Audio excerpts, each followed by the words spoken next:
There's a huge difference between what I would describe as being caught in one's story and expressing the truth of the condition. I really want to make a distinction of that. So when people come to satsang, I give them they have the permission and the space to express the condition, to tell the truth, to tell it like it is. Now, that's a lot different than wallowing in, getting wound up in the story.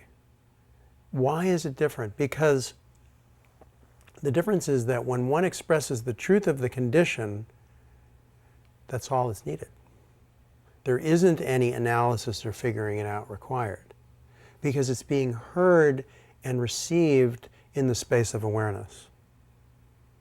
And that is what transforms it, not our attempt to understand it or figure it out or get rid of it. And we see this happen over and over and over again. As soon as somebody nails it, and sometimes people have to say a bunch of stuff, and then all of a sudden they will, what I would describe as, express the truth of the condition. As soon as they do that, movement, you can feel it in the space. If we're sitting here, if people are open, and all of a sudden the whole room will expand with energy, the person themselves might all of a sudden feel like the fear has gotten 5 times as strong. That's what they'll feel. Because why? Because it's moving. Because awareness it's become aligned with awareness, so it's actually being liberated. Literally, the condition is being liberated. And everybody in the room is like getting amplified with Shakti. Right? And if the person hangs in with it and is able to, usually they'll just find, whoa, I'll say, how do you feel? Wow, I feel great. So that's, so it's this cauldron, it's this catalyst.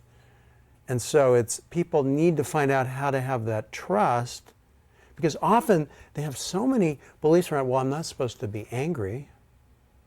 That's not spiritual, right? That's not, I don't want to hurt, I don't want to, damage myself or other people. So there's this learning process that many people are having to discover, where it's okay to have feelings. It's okay, there's a way to have them such that they're not identified with, but they're not denied and they're not categorized, right? And so they're really seen as a wave of energy, as a movement. Like I say, when the tsunami comes, get the surfboard.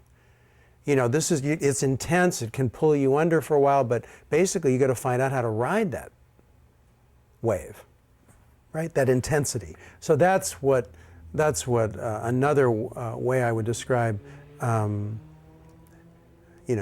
sense of energy management, that this is really very important, but it's the fuel. So the human condition, the human experience is the fuel, literally, that brings us into the infinite consciousness.